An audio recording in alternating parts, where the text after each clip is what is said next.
સ્વચ્છ, સુરક્ષિત અને લિવેબલ સિટી સુરત આજે માત્ર વેપારનું નહીં, વિકાસનું પણ હબ બની ગયું છે. માનનીય વડાપ્રધાન શ્રી નરેન્દ્રભાઈ મોદીના વિકસિત ભારતના સંકલ્પને ચરિતાર્થ કરતા માનનીય મુખ્યમંત્રી શ્રી ભૂપેન્દ્રભાઈ પટેલ, માનનીય કેન્દ્રીય જળશક્તિ મંત્રી શ્રી CR પાટીલ તેમજ માનનીય નાયબ મુખ્યમંત્રી શ્રી હર્ષ સંઘવીના માર્ગદર્શન હેઠળ સુરત શહેર સર્વાંગી વિકાસનો નવો અધ્યાય લખી રહ્યું છે.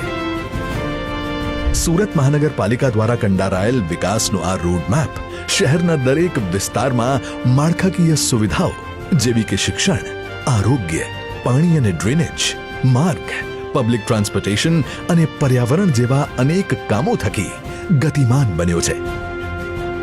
ચાલો એક નજર કરીએ આજે લોકાર્પિત થનાર પ્રકલ્પો તરફ. કતારગામ વિસ્તારમાં TP35 ખાતે ₹70.68 કરોડના ખર્ચે તૈયાર થયેલું અદ્યતન ઓડિટોરિયમ સુરતના યુવાનોની પ્રતિભા, સાંસ્કૃતિક કાર્યક્રમો અને સંમેલનોને નવો મંચ આપશે. કનકપુર વિસ્તારમાં ₹12.66 કરોડના ખર્ચે થયેલ બુડિયા તથા જિયાવ લેક ગાર્ડનનું ડેવલપમેન્ટ, મોર્નિંગ વોક, બાળકો માટે રમતગમત, વડીલો માટે શાંતિપૂર્ણ સાંજ સાથે રેઇન વોટર હાર્વેસ્ટિંગ અને પર્યાવરણ સંરક્ષણને મજબૂત બનાવશે. સ્વસ્થ નાગરિક, સ્વસ્થ શહેરની દિશામાં કતારગામ, સિંગણપોર ટૂંકી, અડાજણ, કાપોદરા અને ડુભાલ સહિત વિવિધ ઝોનમાં કુલ ₹15.71 કરોડના ખર્ચે 5 નવા અર્બન હેલ્થ સેન્ટર્સ તૈયાર કરાયા છે. અહીં OPD સારવાર, રસીકરણ, માતા બાળ સ્વાસ્થ્ય સેવાઓ તથા TB, મલેરિયા જેવી બીમારીઓની સારવાર જેવી સેવાઓ વિના મૂલ્યે મળશે. પાલનપુર વિસ્તારમાં TP8 ખાતે ₹4.12 કરોડના ખર્ચે બનેલું શેલ્ટર હોમ ઘર વિહોણા લોકોને સુરક્ષિત આશ્રય સ્થાન આપશે. શિક્ષણ પ્રત્યે પ્રતિબદ્ધતા દર્શાવતા કનકપુરના સ્લમ ક્લિયરન્સ બોર્ડ કેમ્પસમાં અને પાલનપુર વિસ્તારમાં ₹3.82 કરોડના ખર્ચે નવનિર્મિત વાંચનાલય અને રીડિંગ રૂમ વિદ્યાર્થીઓને શાંતિપૂર્ણ અભ્યાસ માટે સુવિધાયુક્ત જગ્યા પૂરી પાડશે. ભેસ્તાન ખાતે EWS આવાસમાં નગર પ્રાથમિક શાળા નંબર 10ના હયાત માળખામાં ₹2.10 કરોડના ખર્ચે બીજો માળ તૈયાર થતા વધુ વર્ગખંડ અને લાઇબ્રેરી જેવી સુવિધાઓ ગુણવત્તાપૂર્ણ શિક્ષણને વધુ સુલભ બનાવશે.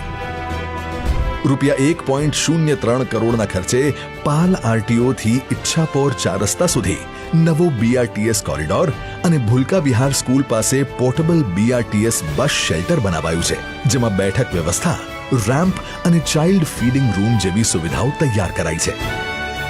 પર્યાવરણ સંરક્ષણ દ્વારા ગ્રીન સુરતને વરેલી સુરત મહાનગરપાલિકા દ્વારા ₹55.56 કરોડના ખર્ચે બનાસકાંઠા ડીસા તાલુકાના વિઠોદર ગામ ખાતે તૈયાર થયેલ 10 મેગાવોટનો સોલર પાવર પ્લાન્ટ સ્વચ્છ વીજળી અને કાર્બન ઉત્સર્જન ઘટાડવાની જવાબદારીનું પ્રતીક છે. કતારગામના ડભોલી લેક ગાર્ડન માટે ₹1.01 કરોડના ખર્ચે tertiary treatment plant, sewage pumping station અને પાઇપલાઇનનું નેટવર્ક તૈયાર થયું છે, જેના દ્વારા શુદ્ધ કરાયેલ વેસ્ટ વોટરનો ઉપયોગ તળાવના નવીનીકરણ માટે થશે. આંજણા TP સ્કીમ નંબર 7 ખાતે ₹1.42 કરોડના ખર્ચે કુલ 8 આંગણવાડી તૈયાર કરાઈ છે.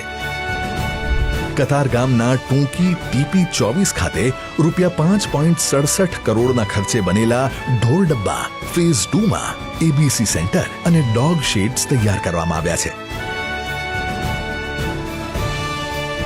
આ સાથે જ કુલ ₹169.03 કરોડના ખર્ચે પાણી પુરવઠા, ડ્રેનેજ, પમ્પિંગ સ્ટેશનો, આંગણવાડી, શાળા ભવન, સ્પોર્ટ્સ ગ્રાઉન્ડ અને યોગ સ્ટુડિયો સહિતના 24 પ્રોજેક્ટ્સનું ખાતમુહૂર્ત પણ આજે સંપન્ન થઈ રહ્યું છે. આમ આજે સુરતને કુલ ₹342 કરોડથી વધુના ખર્ચે 41 જેટલા વિકાસ કાર્યોની ભેટ મળી રહી છે. ગુજરાતના શહેરોના વિશ્વસ્તરીય વિકાસની દિશામાં રાજ્ય સરકારનો ધ્યેય માત્ર ઇન્ફ્રાસ્ટ્રક્ચરનો વિકાસ નહીં, પરંતુ દરેક સુરતવાસીના જીવનમાં સકારાત્મક પરિવર્તન લાવવાનો છે. વિકસિત સુરત થકી વિકસિત ગુજરાત, વિકસિત ભારત.